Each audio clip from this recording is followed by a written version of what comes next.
So we'll go over the ingredients here. We'll start at the top left and go down and come around to the meat. So top left is approximately 2 cups of yellow onions. If you saw my last video, I do onion prep, so I just pulled the bag out from that prep work that I did. And I hope you checked out that last video as well. If you cook on a regular basis, that's the life hack of all life hacks for Habesha cooking. Alright, back to the ingredients here. So below the onions, we have the sweet bell peppers. You can also use regular bell peppers. This is just what I had, so I went with these. It doesn't make too much of a difference. To the right of that is the minced garlic. Then we have the jalapeno, then salt and pepper, about a teaspoon each.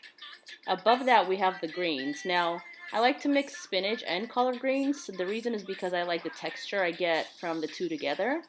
For some, or for me, collard greens tend to be a little dry and spinach too soft, but together I find it to be a perfect combination. And also you can use fresh greens or frozen. For efficiency's sake, I use frozen, and I've served both in the past and always get great compliments on both. So whatever works for you works for me. To the left of that, we have the cubed beef and the bones.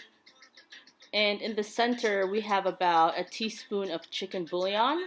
Now, this has very high sodium content, so just watch how much of that you use, especially if you're also using salt, which I'm doing today. And that orange colored spice you see is meat. It's a spicy seasoning and mostly used in kutfo, but I love the flavor and the spice that it gives it. It gives it that extra kick, making it a little bit more spicy for this rather non-spicy dish. And so these are the ingredients. Now let's get started.